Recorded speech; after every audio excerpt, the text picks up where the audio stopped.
Capítulo 1. O menino que sobreviveu. O senhor e a senhora Dursley, da Rua dos Alfeneiros, número 4, se orgulhavam de dizer que eram perfeitamente normais, muito bem, obrigado. Eram as últimas pessoas no mundo que se esperaria que se metessem em alguma coisa estranha ou misteriosa, porque simplesmente não compactuavam com esse tipo de bobagem. O senhor Dursley era diretor de uma firma chamada Grunnens, que fazia perfurações. Era um homem alto, corpulento e quase sem pescoço, embora tivesse enormes bigodes. A senhora Dursley era magra e loura e tinha um pescoço quase 2 vezes mais comprido que o normal, o que era muito útil porque ela passava grande parte do tempo espichando-o por cima da cerca do jardim para espiar os vizinhos. Os Dursley tinham um filhinho chamado Dudley, o Duda, e em sua opinião, não havia garoto melhor em nenhum lugar do mundo. Os Dursley tinham tudo o que queriam, mas tinham também um segredo, e seu maior receio era que alguém o descobrisse. Achavam que não iriam aguentar se alguém descobrisse a existência dos Potter. A senhora Potter era irmã da senhora Dursley, mas não se viam havia muitos anos. Na realidade, a senhora Dursley fingia que não tinha irmã, porque esta e o marido imprestável eram o que havia de menos parecido possível com os Dursley. Eles estremeciam só de pensar o que os vizinhos iriam dizer se os Potter aparecessem na rua. Os Dursley sabiam que os Potter tinham um filhinho também, mas nunca o tinham visto. O garoto era mais uma razão para manter os Potter à distância. Eles não queriam que Duda se misturasse com uma criança daquelas. Quando o senhor e a senhora Dursley acordaram na terça-feira monótona e cinzenta em que a nossa história começa, não havia nada no céu nublado lá fora sugerindo as coisas estranhas e misteriosas que não tardariam a acontecer por todo o país. O senhor Dursley cantarolava ao escolher a gravata mais sem graça do mundo para ir trabalhar, e a senhora Dursley fofocava alegremente enquanto lutava para encaixar um Duda aos berros na cadeirinha alta. Nenhum deles reparou em uma coruja parda que passou, batendo as asas pela janela. Às 8h30, o senhor Dursley apanhou a pasta, deu um beijinho no rosto da senhora Dursley e tentou dar um beijo de despedida em Duda, mas não conseguiu, porque na hora Duda estava tendo um acesso de raiva e atirava o cereal nas paredes. Pestinha! Disse rindo contrafeito o senhor Dursley ao sair de casa. Entrou no carro e deu marcha a ré para sair do estacionamento do número 4. Foi na esquina da rua que ele notou o primeiro indício de que algo estranho ocorria. Um gato lia um mapa. Por um instante, o senhor Dursley não percebeu o que vira. Em seguida, virou rapidamente a cabeça para dar uma segunda olhada. Havia um gato de listras amarelas sentado na esquina da Rua dos Alfeneiros, mas não havia nenhum mapa à vista. Em que estaria pensando naquela hora? Devia ter sido um efeito da luz. Ele piscou e arregalou os olhos para o gato. O gato o encarou. Enquanto virava a esquina e subia a rua, espiou o gato pelo espelho retrovisor. Ele agora estava lendo a placa que dizia Rua dos Alfeneiros. Não, estava olhando a placa. Gatos não podiam ler mapas nem placas. O senhor Dursley sacudiu a cabeça e tirou o gato do pensamento. Durante o caminho para a cidade, ele não pensou em mais nada, exceto no grande pedido de brocas que tinha esperanças de receber naquele dia. Mas ao sair da cidade, as brocas foram varridas de sua cabeça por outra coisa. Ao parar no costumeiro engarrafamento matinal, não pôde deixar de notar que havia uma quantidade de gente estranhamente vestida andando pelas ruas. Gente com capas largas. O senhor Dursley não tolerava gente que andava com roupas ridículas, os trapos que se viam nos jovens. Imaginou que aquilo fosse uma nova moda idiota. Tamborilou os dedos no volante e seu olhar recaiu em um grupinho de excêntricos parados bem perto dele. Cochichavam excitados. O senhor Dursley se irritou ao ver que alguns deles nem eram jovens. Ora, aquele homem devia ser mais velho do que ele e usava uma capa verde esmeralda. Que petulância! Mas então ocorreu ao senhor Dursley que se tratava provavelmente de alguma promoção boba. Essas pessoas estavam obviamente arrecadando alguma coisa. Devia ser isto. O tráfego avançou e alguns minutos depois o senhor Dursley chegou ao estacionamento da Grunnens, o pensamento de volta às brocas. O senhor Dursley sempre sentava de costas para a janela em seu escritório no 9º andar. Se não o fizesse, talvez tivesse achado mais difícil se concentrar em brocas aquela manhã. Ele não viu as corujas que voavam velozes em plena luz do dia, embora as pessoas na rua as vissem. Elas apontavam e se espantavam enquanto coruja atrás de coruja passava no alto. A maioria jamais vira uma coruja mesmo à noite. O Sr. Dursley, porém, teve uma manhã perfeitamente normal, sem corujas. Gritou com 5 pessoas diferentes, deu vários telefonemas importantes e gritou mais um pouco. Estava de excelente humor até a hora do almoço, quando pensou em esticar as pernas e atravessar a rua para comprar um pãozinho doce na padaria de fronte. Esquecera completamente as pessoas de capas até passar por um grupo delas próximo à padaria. Olhou-as com raiva ao passar. Não sabia o porquê, mas elas o deixavam nervoso. Essas cochichavam agitadas também, mas ele não viu nenhuma latinha de coleta. Foi ao passar por elas na volta, levando uma grande rosca açucarada em um saco, que entreouviu algumas palavras do que diziam. Os Potter, é verdade, foi o que ouvi. É o filho deles, Harry. O Sr. Dursley parou de repente. O medo invadiu-o. Virou a cabeça para olhar as pessoas que cochichavam, como se quisesse dizer alguma coisa, mas pensou melhor. Atravessou a rua depressa, correu para o escritório, disse rispidamente à secretária que não o incomodasse, agarrou o telefone e quase terminara de discar o número de casa quando mudou de ideia. Pôs o fone no gancho e alisou os bigodes pensando. Não, estava agindo como um idiota. Potter não era um nome tão fora do comum assim. Tinha certeza de que havia muita gente chamada Potter com um filho chamado Harry. Pensando bem, nem sequer tinha certeza de que o sobrinho tivesse o nome de Harry. Jamais vira o menino. Talvez fosse Ernesto ou Eduardo. Não tinha sentido preocupar a Sra. Dursley. Ela sempre ficava tão perturbada à simples menção da irmã. Não a culpava. Se ele tivesse uma irmã como aquela. Mas mesmo assim, aquelas pessoas de capas... Achou bem mais difícil se concentrar nas brocas aquela tarde, e quando deixou o edifício às 5 horas, continuava tão preocupado que deu um encontrão em alguém parado ali à porta. Desculpe, Murmurou quando o velhinho cambaleou e quase caiu. Levou alguns segundos até o Sr. Dursley perceber que o homem estava usando uma capa roxa. Não parecia nada aborrecido por ter sido quase jogado ao chão. Ao contrário, seu rosto se abriu em um largo sorriso e ele disse numa voz esganiçada que fez os passantes olharem. Não precisa pedir desculpas, caro senhor, porque nada poderia me aborrecer hoje. Alegre-se, porque você sabe quem finalmente foi-se embora. Até trouxas como o senhor deviam estar comemorando um dia tão feliz. E o velho abraçou o Sr. Dursley pela cintura e se afastou. O Sr. Dursley ficou pregado no chão. Fora abraçado por um completo estranho. E também achava que fora chamado de trouxa, o que quer que isso quisesse dizer. Estava abalado. Correu para o carro e partiu para casa, esperando que estivesse imaginando coisas, o que nunca esperara que fizesse porque não aprovava a imaginação. Quando entrou no estacionamento do número 4, a primeira coisa que viu, e isso não melhorou o seu estado de espírito, foi o gato listrado que notara aquela manhã. Agora ele estava sentado no muro do jardim. Tinha certeza de que era o mesmo. As marcas em volta dos olhos eram as mesmas. chispa! Disse o Sr. Dursley em voz alta. O gato não se mexeu. Apenas lançou-lhe um olhar severo. Será que isto era um comportamento normal para um gato? Pensou o Sr. Dursley. Continuava decidido a não comentar nada com a esposa. A Sra. Dursley tivera um dia normal e agradável. Contou-lhe durante o jantar os problemas da senhora do lado com a filha e ainda que Duda aprendera uma palavra nova. Nunca. O Sr. Dursley tentou agir normalmente. Depois que Duda foi se deitar, ele chegou à sala em tempo de ouvir o último noticiário noturno. E, por último, os observadores de pássaros em toda parte registraram que as corujas do país se comportaram de forma muito estranha hoje. Embora elas normalmente caçem à noite e raramente apareçam à luz do dia, centenas desses pássaros foram vistos hoje voando em todas as direções desde o alvorecer. Os especialistas não sabem explicar por que as corujas de repente mudaram o seu padrão de sono. O locutor se permitiu um sorriso.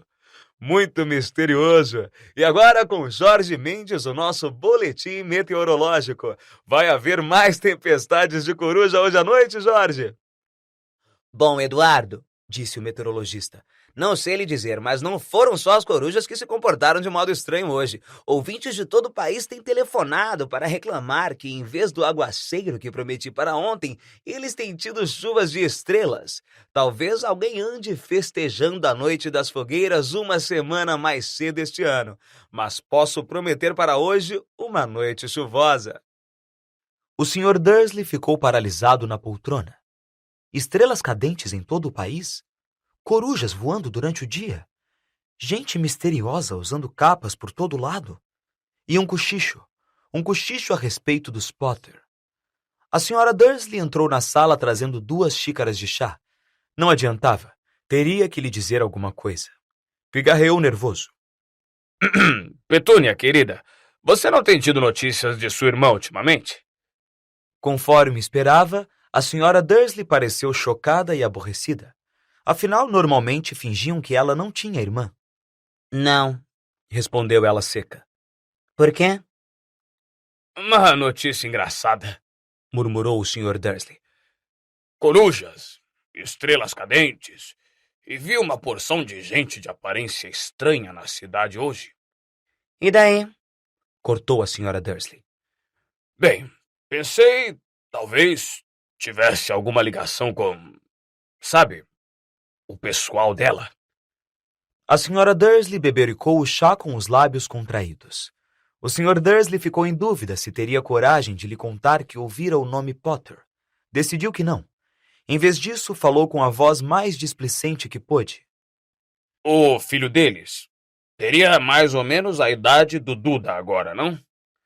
Suponho que sim. Respondeu a Sra. Dursley, ainda seca. Como é mesmo o nome dele? Ernesto, não é? Harry. Um nome feio e vulgar, se quer saber minha opinião. Ah, é. Disse o Sr. Dursley, sentindo um aperto horrível no coração. Concordo com você. Não disse mais nenhuma palavra sobre o assunto a caminho do quarto onde foram se deitar. Enquanto a Sra. Dursley estava no banheiro, o Sr. Dursley foi devagarinho até a janela e espiou o jardim da casa. O gato continuava lá.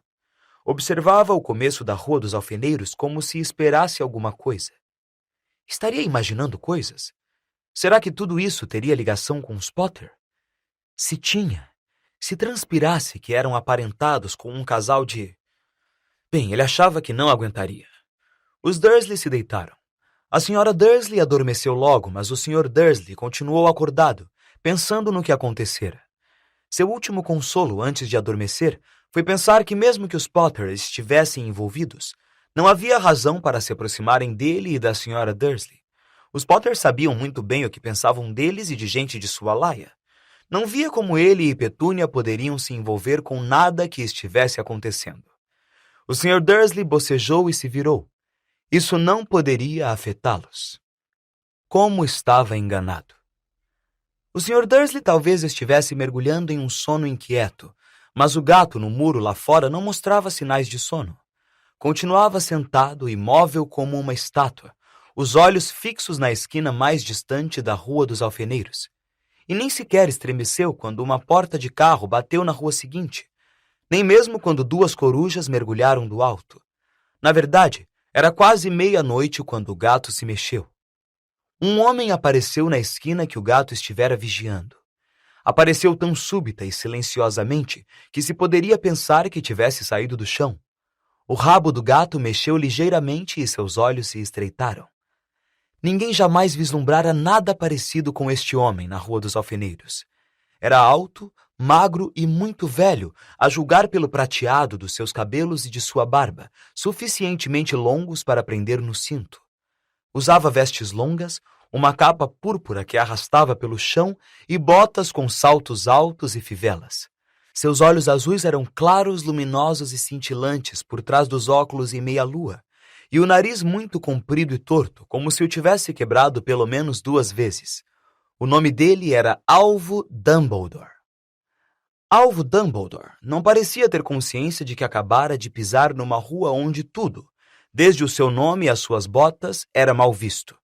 Estava ocupado apalpando a capa, procurando alguma coisa, mas parecia ter consciência de que estava sendo vigiado, porque ergueu a cabeça de repente para o gato, que continuava a fitá-lo da outra ponta da rua. Por algum motivo, a visão do gato pareceu diverti-lo. Deu uma risadinha e murmurou: Eu devia ter imaginado. Encontrou o que procurava no bolso interior da capa. Parecia um isqueiro de prata. Abriu-o, ergueu-o no ar e o acendeu. O lampião de rua mais próximo apagou-se com um estalido seco. Ele o acendeu de novo. O lampião seguinte piscou e apagou. 12 vezes ele acionou o apagueiro até que as únicas luzes acesas na rua toda eram 2 pontinhos minúsculos ao longe, os olhos do gato que o vigiava. Se alguém espiasse pela janela agora, até a senhora Dursley, de olhos de contas, não conseguiria ver nada que estava acontecendo na calçada. Dumbledore tornou a guardar o apagueiro na capa e saiu caminhando pela rua em direção ao número 4, onde se sentou no muro ao lado do gato. Não olhou para o bicho, mas passado algum tempo dirigiu-se a ele. Imaginei encontrar a senhora aqui, professora Minerva McGonagall. E virou-se para sorrir para o gato, mas este desaparecera.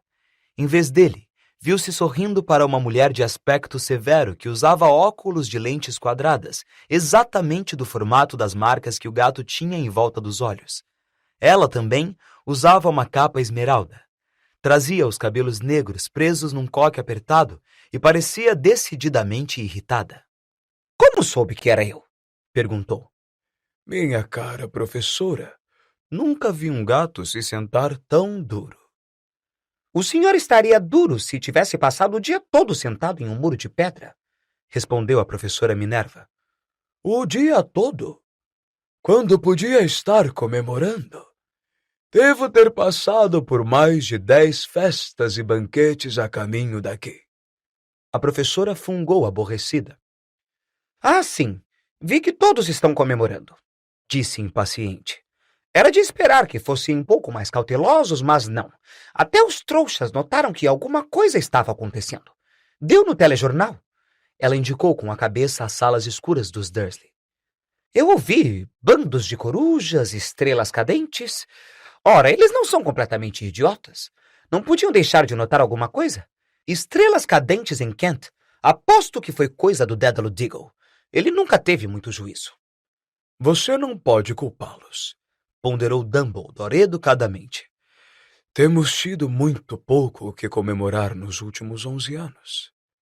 Sei disso, retrucou a professora mal-humorada. Mas não é razão para perdermos a cabeça. As pessoas estão sendo completamente descuidadas. Saem às ruas em plena luz do dia, sem nem ao menos vestir roupas de trouxa, e espalham boatos. De esguelha lançou um olhar atento a Dumbledore, como se esperasse que ele dissesse alguma coisa. Mas ele continuou calado, por isso ela recomeçou. Ia ser uma graça se no próprio dia em que você sabe quem parece ter finalmente ido embora, os trouxas descobrissem a nossa existência. Suponho que ele realmente tenha ido embora, não é, Dumbledore? Parece que não há dúvida. Temos muito o que agradecer. Aceita um sorvete de limão? Um o quê? Um sorvete de limão. É uma espécie de doce dos trouxas de que sempre gostei muito.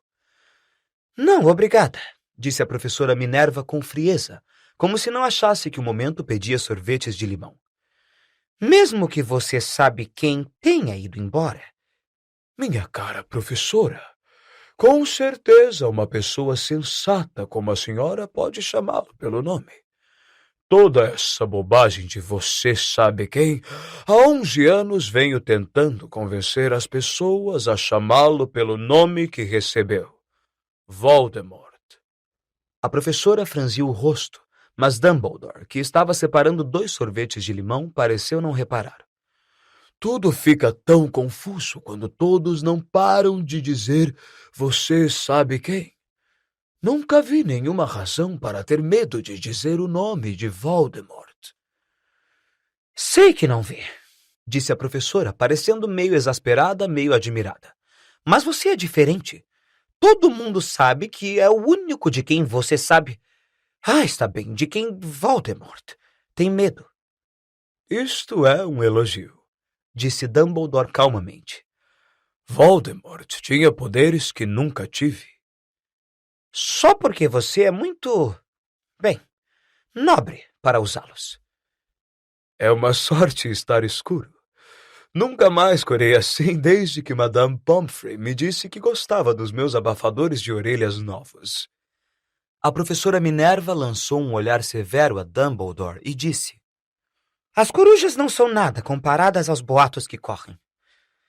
Sabe o que todos estão dizendo? Por que ele foi embora? Que foi que finalmente o deteve? Aparentemente, a professora Minerva chegara ao ponto que estava ansiosa para discutir. A verdadeira razão pela qual estivera esperando o dia todo em cima de um muro frio e duro, porque nem como gato, nem como mulher, ela fixara antes um olhar tão penetrante em Dumbledore como agora. Era óbvio que, seja o que fosse que todos estavam dizendo, ela não iria acreditar até que Dumbledore confirmasse ser verdade. Dumbledore, porém, estava escolhendo mais um sorvete de limão e não respondeu. O que estão dizendo? Continuou ela. É que a noite passada, Voldemort apareceu em Godric's Hollow. Foi procurar os Potter. O boato é que Lilian e Tiago Potter estão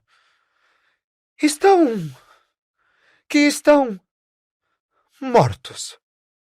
Dumbledore fez que sim com a cabeça. A professora Minerva perdeu o fôlego. Lilian e Tiago? Não posso acreditar. Não quero acreditar. Alvo. Dumbledore estendeu a mão e lhe deu um tapinha no ombro. Eu sei, disse deprimido. A voz da professora Minerva tremeu ao prosseguir. E não é só isso. Estão dizendo que ele tentou matar o filho dos Potter, Harry, mas não conseguiu. Não conseguiu matar o garotinho. Ninguém sabe o porquê nem como, mas estão dizendo que na hora que não pôde matar Harry Potter, por alguma razão, o poder de Voldemort desapareceu. E é por isso que ele foi embora. Dumbledore concordou com a cabeça, sério. É verdade? Gaguejou a professora. Depois de tudo que ele fez, todas as pessoas que matou, não conseguiu matar um garotinho? É simplesmente espantoso. De tudo que poderia detê-lo, mas por Deus, como foi que Harry sobreviveu? Só podemos imaginar, disse Dumbledore. Talvez nunca cheguemos a saber. A professora Minerva pegou um lenço de renda e secou com delicadeza os olhos por baixo das lentes dos óculos. Dumbledore deu uma grande fungada ao mesmo tempo que tirava o relógio de ouro do bolso e o examinava. Era um relógio muito estranho. Tinha 12 ponteiros, mas nenhum número. Em vez deles, pequenos planetas giravam à volta. Mas devia fazer sentido para Dumbledore, porque ele o repôs no bolso e disse: Hagrid está atrasado. A propósito, foi ele que lhe disse que eu estaria aqui, suponho. Foi. E suponho que você não vá me dizer por que está aqui e não em outro lugar. Vim trazer Harry para o tio e a tia. Eles são a única família que lhe resta. Você não quer dizer? Você não pode estar se referindo às pessoas que moram aqui, exclamou a professora Minerva, pulando de pé e apontando para o número 4. Dumbledore, você não pode. Estive observando a família o dia todo. Você não poderia encontrar duas pessoas menos parecidas conosco. E tem um filho. Vi-o dando chutes da mãe até a rua, berrando porque queria balas. Harry Potter vir morar aqui. É o melhor lugar para ele, disse Dumbledore com firmeza. Os tios poderão lhe explicar tudo quando ele for mais velho. Escrevi-lhes uma carta. Uma carta? Repetiu a professora com a voz fraca, sentando-se novamente no muro. Francamente, Dumbledore, você acha que pode explicar tudo isso em uma carta? Essas pessoas jamais vão entendê-lo. Ele vai ser famoso, uma lenda. Eu não me surpreenderia se o dia de hoje ficasse conhecido no futuro como o dia de Harry Potter. Vão escrever livros sobre Harry. Todas as crianças no nosso mundo vão conhecer o nome dele. Exatamente, disse Dumbledore, olhando muito sério por cima dos óculos de meia-lua. Isto seria o bastante para virar a cabeça de qualquer menino. Famoso antes mesmo de saber andar e falar. Famoso por alguma coisa de que ele nem vai se lembrar. Você não vê que ele estará muito melhor se crescer longe de tudo isso até que tenha capacidade de compreender? A professora abriu a boca, mudou de ideia, engoliu em seco e então disse: Você está certo, é claro. Mas como é que o garoto vai chegar aqui, Dumbledore? Ela olhou para a capa dele de repente, como se lhe ocorresse que talvez escondesse Harry ali. Hagrid vai trazê-lo. Você acha que é sensato confiar a Hagrid uma tarefa importante como esta? Eu confiaria a Hagrid minha vida, respondeu Dumbledore. Não estou dizendo que ele não tenha o coração no lugar, concedeu a professora de má vontade. Mas você não pode fingir que ele é cuidadoso, que tem uma tendência a... Que foi isso? Um ronco discreto quebrara o silêncio da rua. Foi aumentando cada vez mais enquanto eles olhavam para cima e para baixo da rua à procura de um sinal de farol de carro. O ronco se transformou num trovão quando os dois olharam para o céu e uma enorme motocicleta caiu do ar e parou na rua diante deles.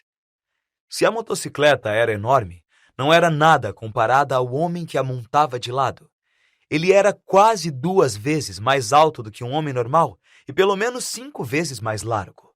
Parecia simplesmente grande demais para existir e tão selvagem. Emaranhados de barba e cabelos negros longos e grossos escondiam a maior parte do seu rosto. As mãos tinham o tamanho de uma lata de lixo e os pés calçados com botas de couro pareciam filhotes de golfinhos. Em seus braços imensos e musculosos, ele segurava um embrulho de cobertores. Hagrid! Exclamou Dumbledore, parecendo aliviado. Finalmente! E onde foi que arranjou a moto? Pedi emprestada, professor Dumbledore, respondeu o gigante, desmontando cuidadosamente da moto ao falar. O jovem Sirius me emprestou. Trouxe ele, professor. Não teve nenhum problema? Não, senhor. A casa ficou quase destruída, mas consegui tirá-lo inteiro antes que os trouxas invadissem o lugar. Ele dormiu quando estávamos sobrevoando Bristol. Dumbledore e a professora Minerva curvaram-se para o embrulho de cobertores. Dentro, apenas visível, havia um menino que dormia a sono solto. Sob uma mecha de cabelos muito negros caída sobre a testa, eles viram um corte curioso. Tinha a forma de um raio. Foi aí que... sussurrou a professora. Foi, confirmou Dumbledore. Ficará com a cicatriz para sempre. Será que você não poderia dar um jeito, Dumbledore? Mesmo que pudesse, eu não o faria. As cicatrizes podem vir a ser úteis. Tenho uma acima do joelho esquerdo, que é um mapa perfeito do metrô de Londres. Bem, me dê-lhe aqui, Hagrid. É melhor acabarmos logo com isso. Dumbledore recebeu Harry nos braços e virou-se para a casa dos Dursley. Será que eu podia me despedir dele, professor? Perguntou Hagrid. Ele curvou a enorme cabeça descabelada para Harry e lhe deu o que deve ter sido um beijo muito áspero e peludo. Depois, sem aviso, Hagrid soltou um uivo como o de um cachorro ferido. Psiu! Sibilou a professora Minerva. Você vai acordar os trouxas. Desculpe, soluçou Hagrid, puxando um enorme lenço sujo e escondendo a cara nele. Mas não consigo suportar. Lilian e Tiago mortos. E o coitadinho do Harry ter de viver com os trouxas. É muito triste. Mas controle-se, Hagrid, ou vão nos descobrir. Sussurrou a professora, dando uma palmadinha desajeitada no braço de Hagrid, enquanto Dumbledore saltava a mureta de pedra e se dirigia à porta da frente. Depositou Harry devagarinho no batente, tirou uma carta da capa, meteu-a entre os cobertores do menino e em seguida voltou para a companhia dos dois. Durante 1 minuto inteiro, os 3 ficaram parados, olhando para o embrulhinho. Os ombros de Hagrid sacudiram. Os olhos da professora Minerva piscaram loucamente, e a luz cintilante que sempre brilhava nos olhos de Dumbledore parecia ter se extinguido. Bem, disse Dumbledore finalmente. Acabou-se. Não temos mais nada a fazer aqui. Já podemos nos reunir aos outros para comemorar. disse Hagrid com a voz muito abafada. Vou devolver a moto de Sirius. Boa noite, professora Minerva. Professor Dumbledore. Enxugando os olhos na manga da jaqueta, Hagrid montou na moto e acionou o motor com um pontapé. Com um rugido, ela levantou o voo e desapareceu na noite. Nos veremos em breve, espero, professora Minerva, falou Dumbledore com um aceno da cabeça. A professora Minerva assoou o nariz em resposta. Dumbledore se virou e desceu a rua. Na esquina, parou e puxou o apagueiro. Deu um clique e 12 esferas de luz voltaram aos lampiões, de modo que a Rua dos Alfeneiros, de repente, iluminou-se com uma claridade laranja, e ele divisou o gato listrado se esquivando pela outra ponta da rua. Mal dava para enxergar o embrulhinho de cobertores no batente do número 4. Boa sorte, Harry, murmurou ele. Girou nos calcanhares e, com um movimento da capa, desapareceu.